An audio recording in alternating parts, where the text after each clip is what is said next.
Conservative Commandos radio show, AUN-TV, CPAC, Texas, Dallas, Texas 2022. Yeah. And our guest is Angela Grabovsky, running for Congress, Indiana 7th District, the north part of Indianapolis, about 2/3 of our fair city. Yeah. Christina, that's a city we know pretty well. I know, our hometown. Isn't that amazing? And it's just a real thrill to have Angela here. She is Thank a you. true patriot Yes. and Absolutely. conservative here at CPAC, her second CPAC this year with her and her lovely husband. Yeah. So, I call her a trooper. Yes. A trooper, yes. Is that good?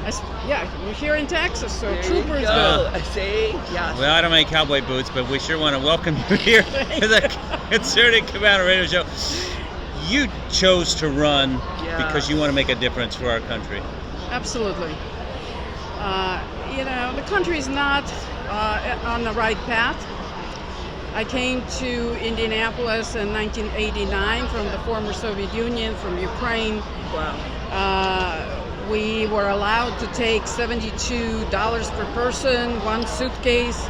We came with no English and made a life for ourselves with help of people like you guys, the Hoosiers, the people who live in Indianapolis. Yeah. We seek mentors, we sought mentors and friends, and we made it. So I feel like America has given us all of the opportunities to succeed.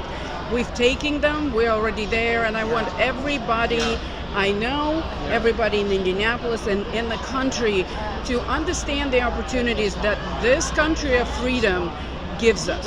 That's right.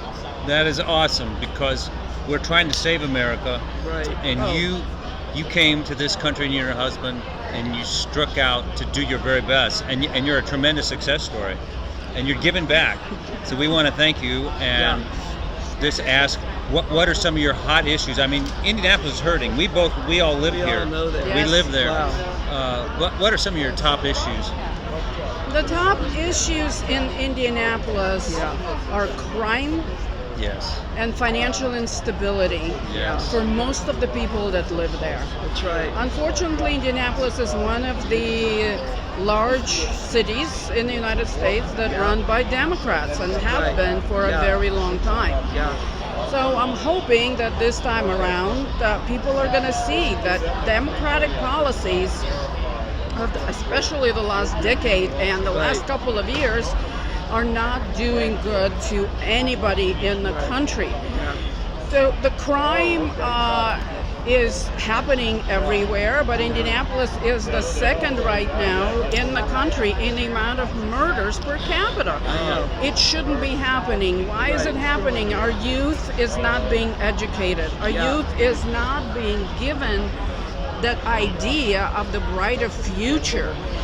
They're not taught in schools what America is all about, what capitalism is all about.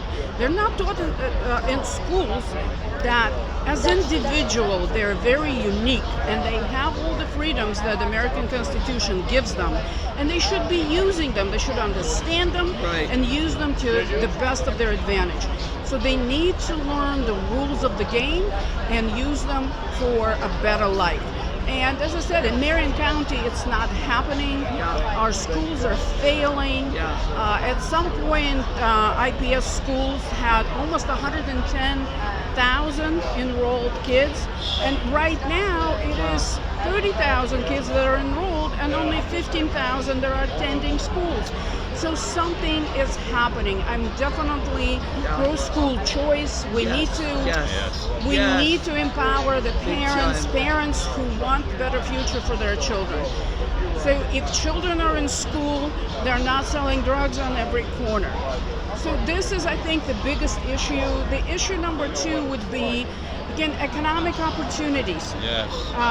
The downtown Indianapolis has been neglected by the Democrat Party, and in my opinion, the Republican Party has not been successful in reaching out. So, and putting employment opportunities in those areas. So, and this is why people keep living in the district where they were born, and they're staying there in poverty. They don't know that there is a lot more outside of their own areas where they're growing up. So we need to bring economic opportunity. We need to bring those opportunity zones back Yes. to Indianapolis. Yes, very much So most of the opportunity zones that were enacted by President Trump's legislation expired in 2021. Yes. And in 2022, Todd Young, our senator, and some of the Republicans from the Indiana delegations have put together a plan to bring more of those opportunity zones so We people need it. people can invest in it. Right. And of course, my opponent, Andre Carson, didn't vote for it, didn't work on it. He votes 100% with Democrats. He never crosses the aisle to get anything done. The biggest issues, food deserts. So as the employment left those areas, right, all of the infrastructure left too. Yes. Yeah. There are no stores. There are no banks. And as they all tell us, people that I meet telling me we need to do something about it, nobody hears what they're saying. Right. So they tell me that they definitely get their concerns out, but it doesn't seem like anybody is listening. So I want to become the person who listens, who takes it to Washington, Sure. who fights for every penny of our tax dollars that we send to Washington and brings it back. Andre Carson, in the last 14 years, every year he submits a bill to Congress about the food deserts and financial education for our kids. And nothing happens. It doesn't go through. For 14 years, he does the same thing. Never had a bill. Never had a bill that that's authored passed. ever became law. He had two, to be fair. Of One was- significance. Yeah, one that was to rename federal building, Yeah. and one was to name the month of November Yeah. as a pancreatic cancer month. I'm sure that it is very important, but at the same time, what is the benefit to his constituency? Right. So he is sent there to make a difference. Yeah. Now you were born in Ukraine, is Yes. that correct? In Odessa. So we all know what's been going on right now in Ukraine. And do you think any of that has any bearing to what you're doing in your campaign and the effect of it on people right now, even in Indiana? I think there was a huge effect, not only in people who are in Indiana, but also globally. I do too. So this war shouldn't have started, Right. in my opinion. Yeah. And our government should have prevented this war from happening. Yeah. It's a Democrat war. Yeah, Yeah. it's a Democrat war, and it's a proxy war with Russia. They wanted to weaken Russia, but Russia was ready for this war. Yeah. They have 10 years worth of groceries for their people.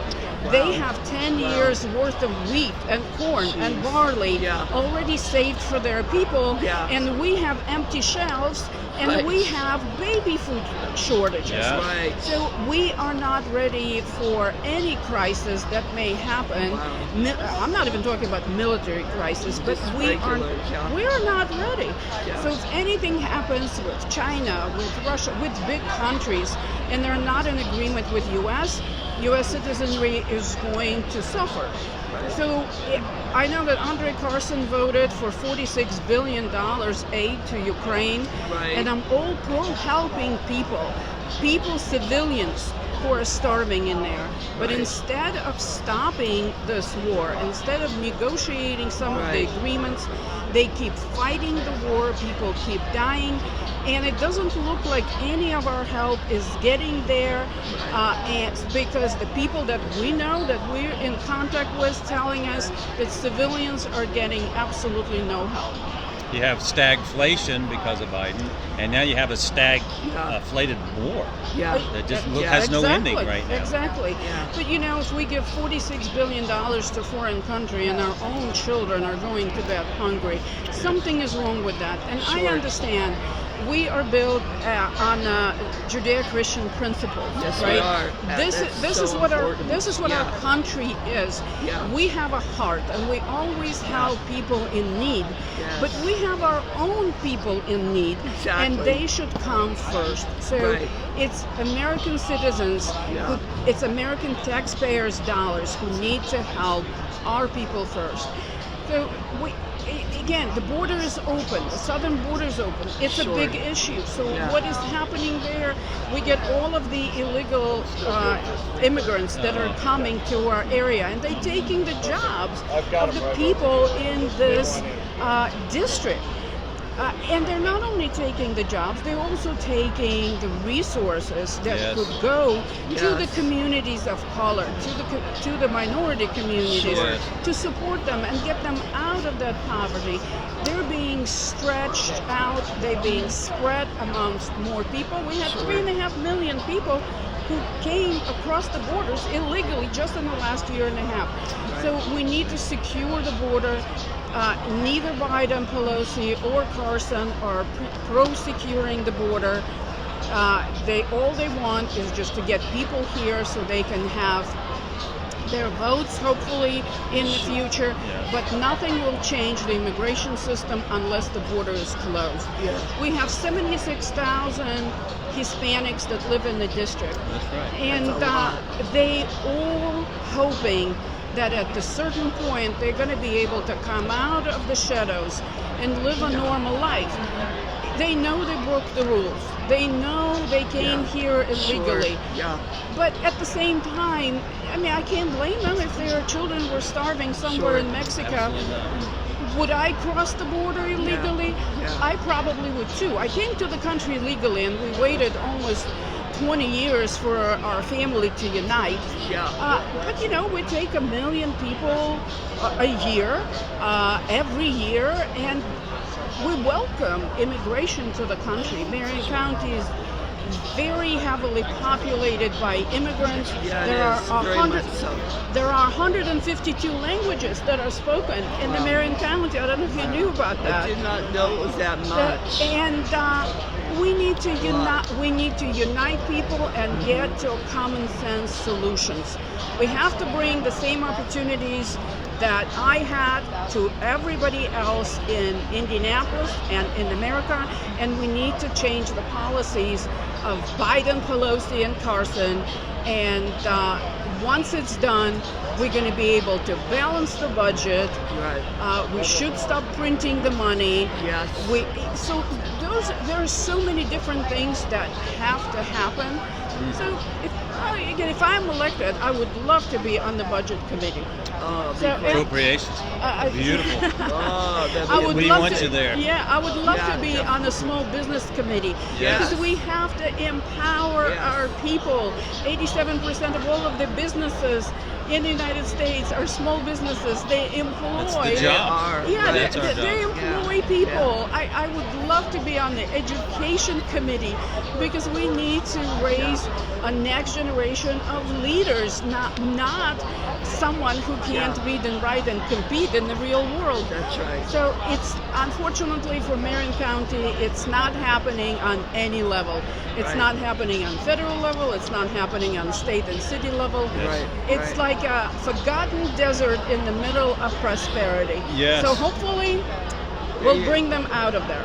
Well, and you came over 900 miles, you and your husband, to be, this is a huge leadership conference. President Trump is speaking tomorrow. You have a lot of members of the Freedom Caucus. I mean, congressmen and senators are here, governors. And you said, I'm coming because I want to be part of the action. And we sure applaud you. I know you've had a lot of interviews. And how has Texas and CPAC treated you and your husband? Oh, I love Texas and everybody. The leadership gives us an inspiration. There you go. So running a campaign is not easy. No, it's not. Again, I'm not a politician, so this is my first run ever. Hopefully it's going to be my last one, so we can win in November. No, you got to run every 2 years. You got to run every 2 years, but then it's going to be a lot easier. So. That's right.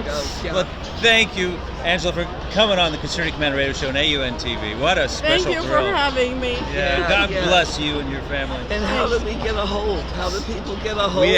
Absolutely. I always forget that. Oh, we can't leave without an appeal to our viewers and listeners. How to support Angela? You can go to angelaforindiana.com and support us any way you can. We are looking for volunteers. We need to knock on 60,000 doors to win this race. So every volunteer